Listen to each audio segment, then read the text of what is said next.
Hi, this is Brian Buckalew from Provision Studios, and today I am going to do an in-depth demo on print track through the Soundcraft Signature Series console using Logic Pro. In my previous video, I showed this process, and I had a couple people ask me if I could show, the process from scratch. So I'm going to attempt to do that today. I'm going to have both my camera on the board and my screen capture software capturing the session as I work on the computer. So I apologize if this is a little slower because I'm working around the camera. My camera literally is sitting in the spot where I normally mix from. So I have no other way of doing this. So, I should say, this is the best way I have thought to do it. So let me just jump right to it. I'm going to go to Logic Pro's Preferences panel, and I'm going to go to Audio. I want to make sure that the Soundcraft is enabled. Core audio, obviously. Your buffer, you're going to want that to be the highest setting you can. On mine, it's 1024. Your system will determine what you can set your buffer to. So you'll have to use that through trial and error. Also, the quality of your USB cable will factor into what you can set your buffer as well. All right. Next, you will go inside the audio. You're going to go to the I/O assignments, and that's where you want to make sure your output is 2122. That output 2122 is on the console. It is its default master output. So regardless of what you want it to be, 2122 is what the board is wired to use. So that's just something that if you haven't read the manual and you're having issues, that could be one of the problems you're having. So you want to make sure that that's selected. And then here I have that same session I used in the previous video. It's a real simple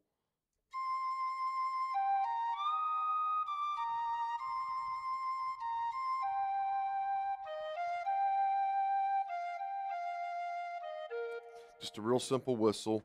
All right, what we're going to do is, this is a default session. Basically, I just imported tracks or imported these samples. The tracks were created for me inside of Logic, so it automatically routes them. What I'm going to do is my outputs, I want them to be output 3 and 4. And what this is the analog output on the console. So by me selecting output 3 and 4 in Logic, I'm routing it to my left and my right channel on the board. They're stereo pin left and right. Set them to 0, and I am selecting groups 1 and 2 on the board, which is here. So I got group 1 and 2. I'll set that at 0, and they are set to go out master. I have them both selected here.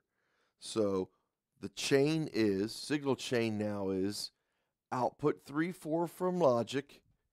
It goes in through 3, 4. USB return is on. It goes through the EQ, through the panning, through to the faders, and then through the routing, the GB routing, which is going to master 1 and 2, which is then going to the main master. All right, and then that'll be like this.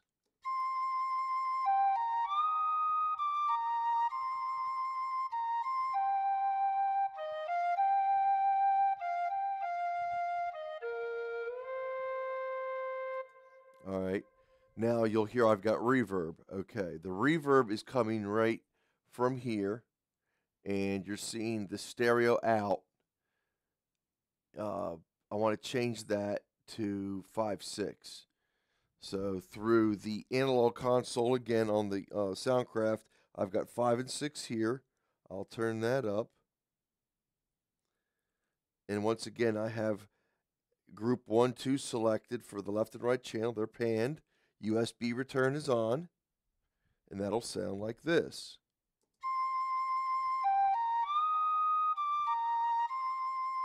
Dry.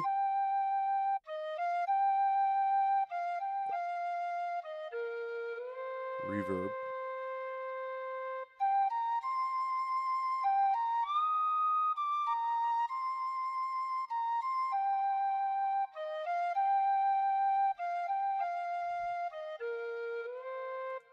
Okay, so I have established the mix I had inside the DAW onto the console by routing it through stereo pairs. And I like what I'm hearing. So now, under normal circumstances, I would go in EQ. Let's say, for an example, I might want to take off all the low end and add some brightness to the reverb.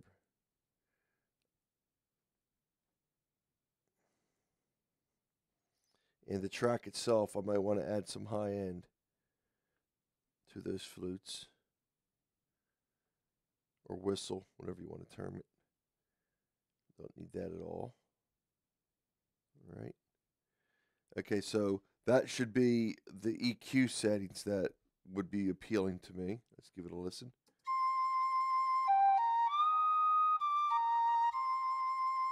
Let's hear just the reverb.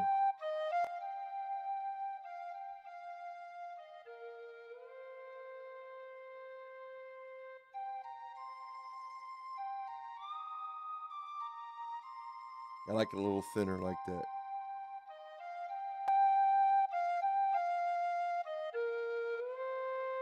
Okay, so let's say I'm happy with what I've got and I'm ready to print. So the way you do it in Logic is the same way I did it in the other video, is you select your track. You want an audio track. You want the input to be input 2324, which is going to be the highest input you can have on your device, depending on which model or which version of the Signature series console you have. That those input tracks are going to change. In other words, if you have the Signature 12 multi-track, you're not going to have input 23 and 24. Obviously, your console doesn't go up that high. So you just make sure you select your highest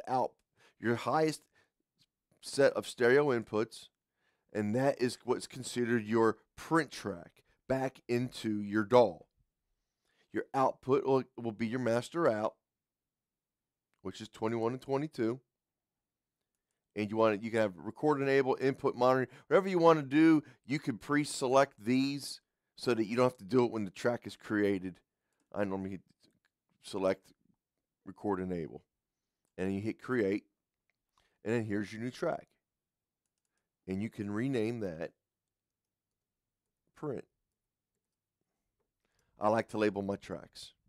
So now I have my print track right here, which is going to go into 2324 and then out back through the master. So if the output of my 2 tracks that I'm wanting to print are going into the board and through the master, or through the group and then into the master, and then the print is going out to the master, obviously that lets me know that I'm sending 2 tracks through the master, so I'm going to want to mute my print so that I don't create a loop. I don't need to monitor that. This is basically monitoring my print.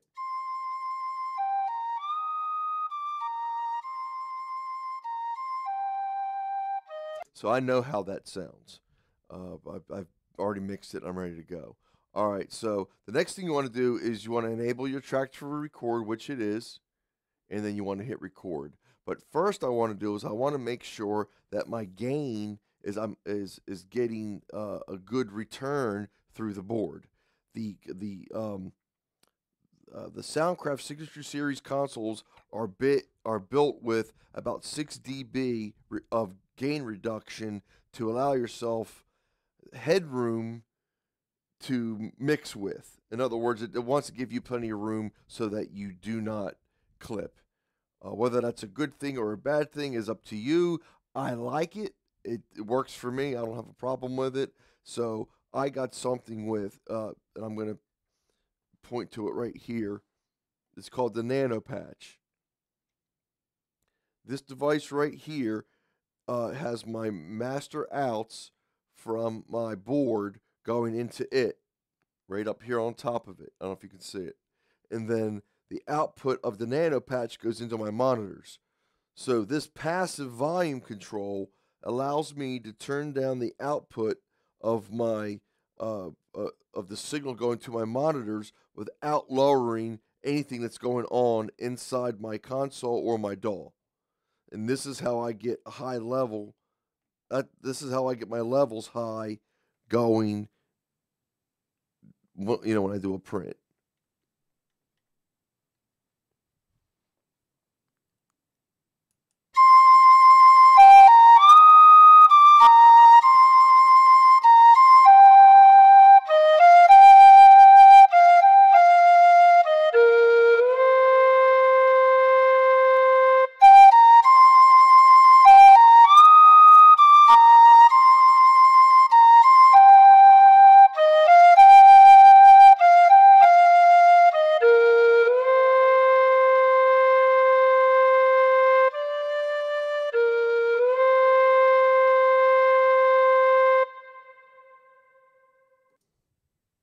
All right.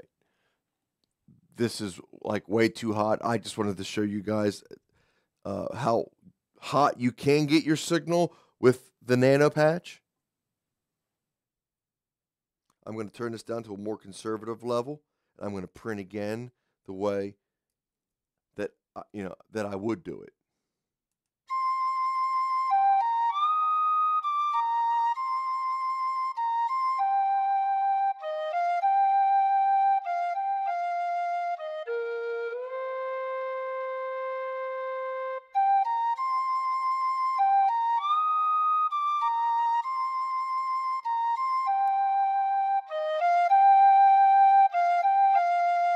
And I'm adjusting that right here.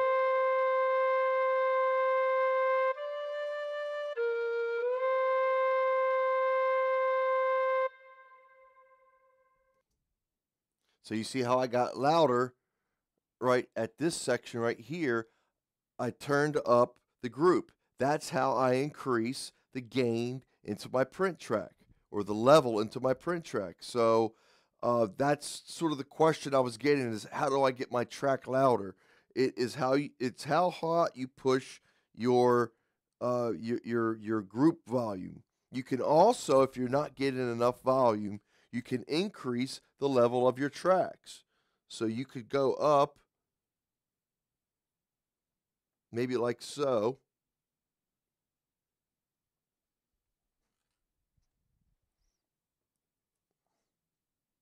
Try it again.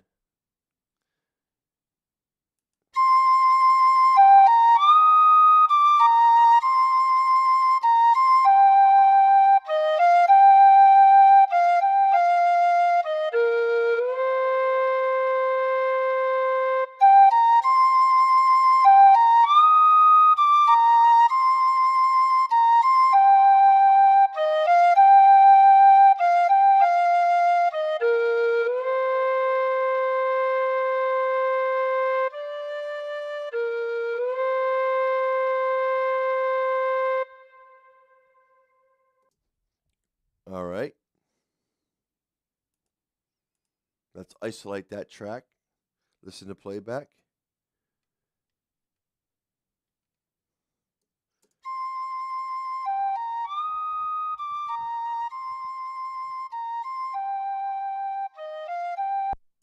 Let's solo these guys.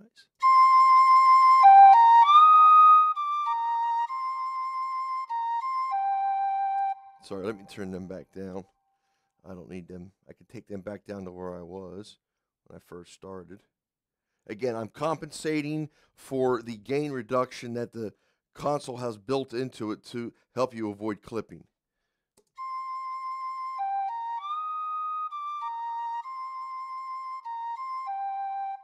And here's the print.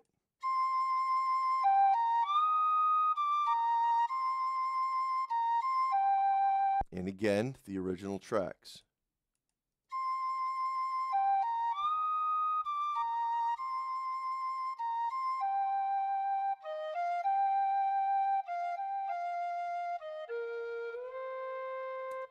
So that's how I do it. I'm not sure if this is going to help everyone.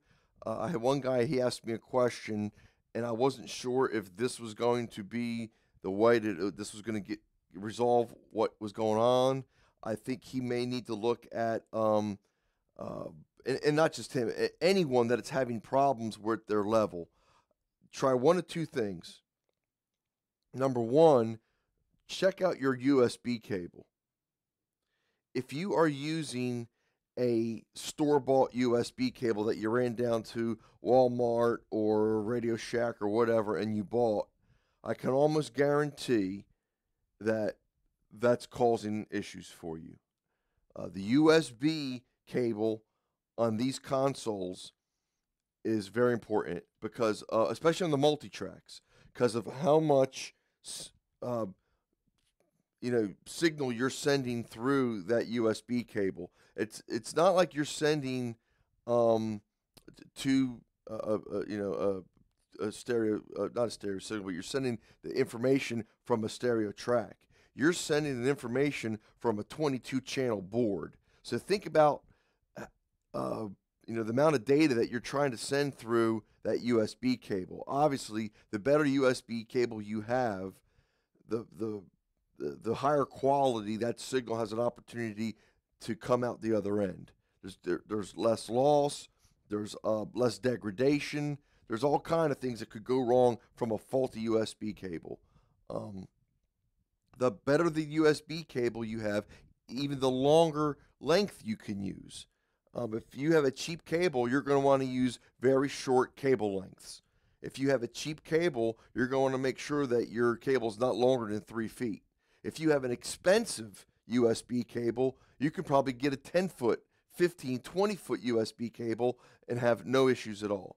All right, that's one way. The other way is I would definitely suggest getting the Nanopatch. It's probably the most important tool that I use in my studio, even not just for printing, but while I'm mixing. I keep my board right where it's at, and all I'm doing is if I have a long mixing session coming up, I'll just turn it down a little bit. Okay, I know I want my ears to last a good 3 to 4, maybe 5 hours tonight, so I'm going to mix it a little lower volume tonight, get good starting points on my mixes, and then maybe the next session, when I come back the next day, I'll turn it up, even if I know I'm going to be working a little shorter spurts. So the Nanopatch saves me a lot of pain on my ears.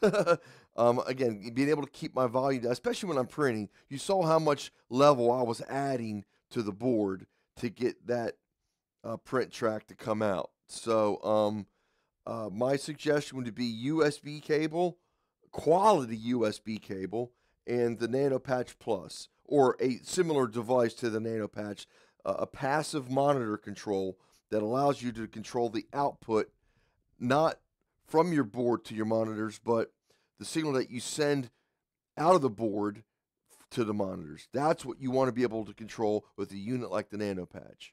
All right, if you have any questions, please let me know. I'll get back to you as soon as I can. Until then, guys, I just hope you have a great time mixing.